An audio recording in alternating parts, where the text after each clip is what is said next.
Halo, kembali lagi bersama Klinik Bimbel. Kali ini kita akan belajar tentang siklus Born-Haber, di mana siklus Born-Haber ini menunjukkan atau dia itu menentukan ikatan ion. Nah, sub pertama yang akan kita bahas itu terkait energi Kisi. Jadi siklus Born-Haber itu kita akan berbicara tentang energi Kisi. Kita jabarkan dulu terkait pengertiannya. Energi Kisi itu menunjukkan ukuran energi yang dilepas ketika ion-ion penyusunnya bergabung membentuk senyawa.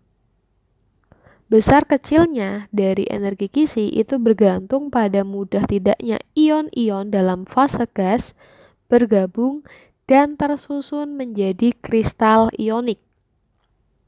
Nah, semakin mudah ion-ion tersebut, maka akan semakin besar energi Kisinya. Kemudian energi Kisi itu menggunakan konsep hukum Hess. Nanti kita akan contohkan terkait hukum Hess. Kemudian energi Kisi itu sebanding dengan muatan kation. Misalkan di sini ada CaF2 sama NaF.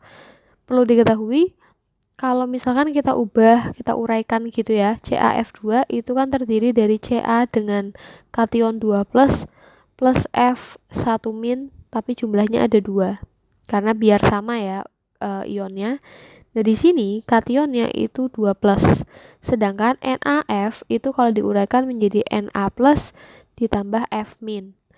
Ini bernilai 1 kationnya, sehingga CaF2 akan lebih besar energi Kisinya dibanding yang NaF. Kalau misalkan kalian tanya, kok tahu sih Ca itu 2 plus, Na itu plus 1?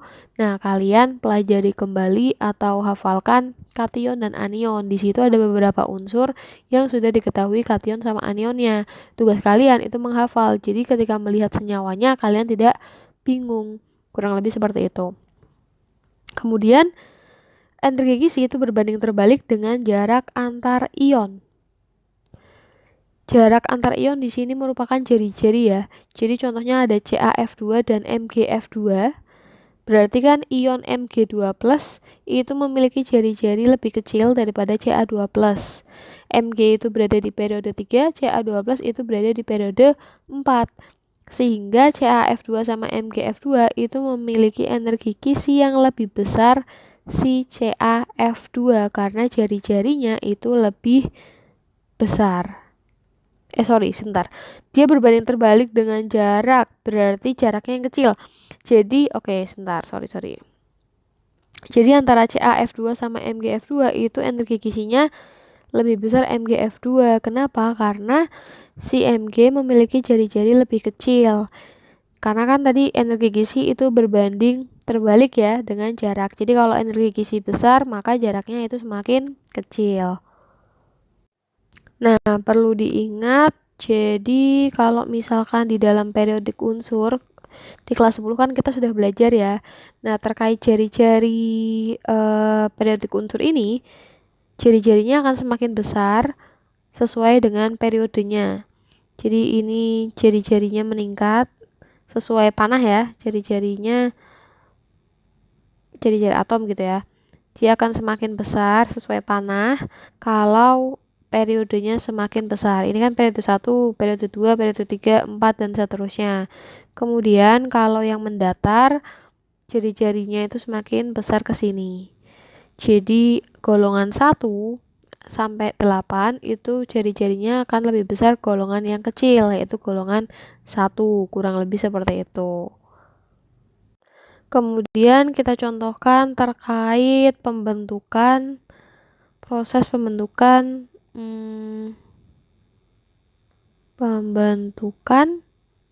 senyawa ionik natrium klorida dari ion Na+ dan Cl- mengikuti siklus Born-Haber. Jadi kita menggunakan hukum Hess. Nah, contohnya seperti ini. Jadi natrium klorida itu kan tersusun atas Na solid wujudnya ditambah Cl2. Nah, kenapa Cl2? Jadi kalau unsur Cl itu kan unsur golongan 8. Golongan 8 itu biar stabil, dia selalu bentuknya tuh seperti ini, gas. Selalu ada angka 2-nya. F kalau misalkan ini kan Cl ya. Kalau misalkan nanti F berarti F2. Nah, itu khusus golongan 8. Oke. Nah, sebenarnya kalau kita kalau kita apa namanya? Kalau kita susun itu bentuknya adalah nantinya NaCl. Jadi bukan NaCl2. Kenapa? Karena Na itu kalau kita jabarkan memiliki muatan 1 plus, Cl-nya itu muatannya 1 min. Karena muatannya sudah pas, jadi tidak perlu kita tambahkan koefisien. Jadi hasil akhirnya itu adalah NaCl.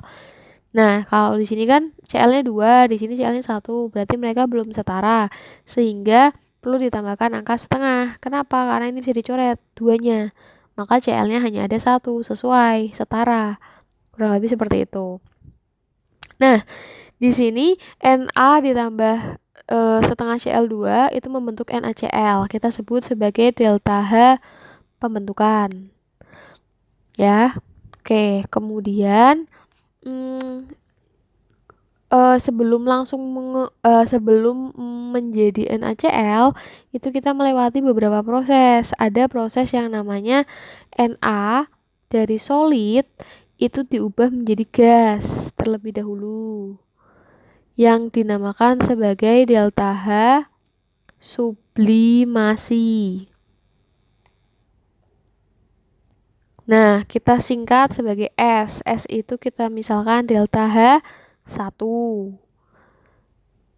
Kemudian dari gas tersebut itu berubah lagi menjadi ion.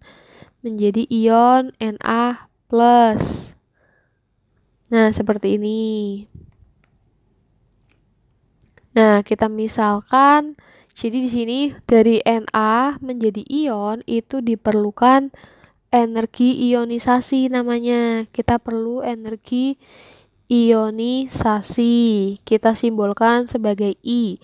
I itu kita misalkan delta H3 gitu ya, misal. Nah, delta H2-nya mana, Kak? Oke, delta H2 kita akan coba cek. Jadi, itu kan tadi sudah membentuk ion nih. Nah, setelah itu, dari Cl setengah Cl2, itu dia akan dipecah. Ini dipecah ya namanya, dipecah atau disebut sebagai disosiasi menjadi X. Bentuknya masih sama, wujudnya gas.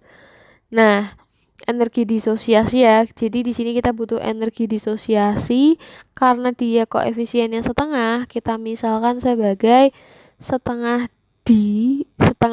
setengah disosiasi maksudnya itu kita sama dengan kan delta H2. Jadi kita udah punya delta H1, delta H2, delta H3. Setelah itu, ini kita ubah ke Cl ya. Setelah itu kita akan mengubah si Cl menjadi ion. Sehingga didapatkan Cl-, satuannya gas. Nah, proses ini itu melepaskan energi. Melepas energi yang dinamakan sebagai afinitas elektron. Yang kita singkat sebagai A. A itu kita misalkan delta H4. Kemudian di sini kan sudah membentuk ion ya.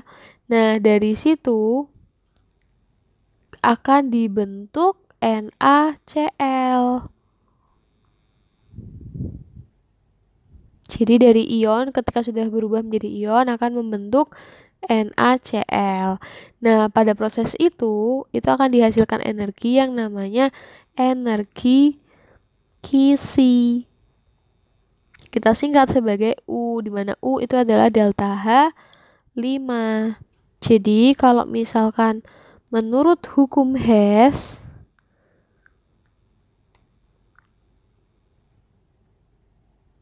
itu persamaannya bisa ditulis delta H sama dengan delta H1 ditambah delta H2 ditambah delta H3 ditambah delta H4 ditambah delta H5.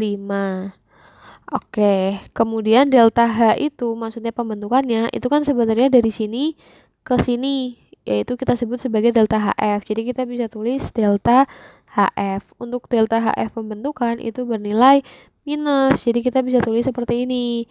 Kemudian delta H1 tadi kita sudah misalkan sebagai S, berarti kita bisa tulis S. Delta H2 tadi kita misalkan setengah D. Delta H3-nya adalah I. Delta H4-nya itu adalah A. Dan delta H5-nya itu adalah U. Inilah yang kita sebut sebagai konsep Hess, seperti itu. Nah, sekarang di sini kita akan berlatih tentang hukum Hess dengan beraneka bentuk soal. Nah, di sini untuk soal nomor 1 itu diketahui ada 2 reaksi nih. Kemudian yang diinginkan hasil akhirnya grafit itu menjadi intan. Oke, grafit di sini kalian lihat itu ada di ruas kiri. Nah, reaksi yang diketahui untuk grafit itu sudah di ruas kiri. Artinya apa? Reaksi yang kedua itu posisinya tidak perlu kalian balik, ya. Ini reaksi 1, ini reaksi 2. Jadi reaksi 2 itu tetap. Kita tulis dulu. Selanjutnya, untuk reaksi yang kedua, di sini kan intannya di kiri, sedangkan kita pengennya di kanan. Sehingga untuk reaksi yang pertama itu harus kita balik. Baliknya gimana? Baliknya menjadi, berarti kita balik ya, di sininya adalah C intan, kemudian plus O2, kemudian yang sisi kanan di sisi kiri. Nah, delta H kalau kalian balik yang awalnya negatif, maka menjadi positif 394,1. Kemudian yang ini kita samakan aja posisinya, min 396,0 kilojoule. Nah, kalau sudah seperti ini, kalian coret unsur-unsur yang sekiranya sama sehingga hasil akhirnya hanya terbentuk ini. Kita mulai dari, kita bisa coret yang CO2 kanan sama kiri. O2-nya juga bisa dicoret. Jadi nanti sisanya hanya C grafit menjadi C intan. Sesuai tidak dengan permintaan? Sesuai. Kemudian delta H-nya gimana? Delta H-nya berarti kita bisa jumlahkan 394,1 kita kurangi 396. Berarti nanti dapat delta H-nya adalah min 1,9 kilojoule. Nah, ini adalah contoh dari hukum Hess. Jadi kalau misalkan ada beberapa reaksi, kemudian ditentukan hasil akhirnya seperti ini, kalian harus bisa mengubah-ubah. Kalau misalkan ada yang, misalkan nih reaksi pertama harus dibagi 2 atau harus dikali 2, maka nanti delta H-nya mengikuti. Tetapi perlu diingat kalau misalkan delta H-nya kalian balik kayak tadi yang tadinya ruas kanan di ruas kiri, maka delta H-nya harus berkebalikan. Kalau yang diketahui adalah minus, kalian harus ubah menjadi positif. Selanjutnya untuk bentuk soal hukum Hess yang kedua, jadi diketahui kita tuh mau membentuk 2 SO3. Nah, 2 SO3 ini bisa dibentuk dari ini menjadi 2 SO3 langsung dengan delta H-nya sekian, atau kita menggunakan 2 cara. Jadi cara yang bawah itu diubah dulu menjadi 2 SO2 dengan delta H sekian, kemudian diproses kembali untuk membentuk 2 SO3 dengan delta H X. Nah, kita tuh mau cari X-nya. Oke, untuk menjawab soal ini, jadi kalian itu bisa tulis untuk menjawab seperti ini. Jadi langkah pertama itu kan langsung nih dari sini ke sini ya, langsung. Misalkan kita umpamakan delta H 1 gitu ya. Sama dengan cara yang kedua, ini kita misalkan delta H2 ditambah delta H3 berarti ya, karena ada 2 langkah. Delta H1-nya kan minus 796. Delta H2-nya itu adalah min 593 ditambah X. Kita mau cari X, berarti kita tinggal pindah ruas aja ya. 796 ditambah 593 sama dengan X. Berarti X-nya nanti dapat min 203 kilojoule. Selanjutnya untuk bentuk hukum Hess yang berikutnya, jadi di sini kita tuh mau membentuk 2SO2. Caranya bisa mulai dari sini langsung ke bawah, yaitu dengan delta H3, atau 2 langkah dari sini ke sini dulu dengan delta H1. Kemudian diubah lagi ke sini dengan delta H2. Nah, di soal ini yang ditanyakan misalkan adalah harga delta H2. Oke, kalau misalkan ada soal seperti ini, berarti kita mencari delta H2 ya. Oke, kita tahu kita bisa menggunakan langkah pertama yaitu dengan delta H3 langsung ya. Terus kita sama dengankan dengan yang menggunakan 2 langkah tadi, delta H1 ditambah delta H2. Karena yang dicari delta H2 berarti kita masukkan delta H3-nya dari atas 0 ke bawah yaitu min 790,4 dikurangi delta H1. Delta H1 kan dari sini sampai sini. Berarti sampai sini ya. Kita masukkan sama dengan min 539,8 ditambah delta H2. Kita pindah ruas 790,4 ditambah 539,8 sama dengan delta H2. Jadi delta H2-nya itu adalah min 250,9 kilojoule. Seperti itu.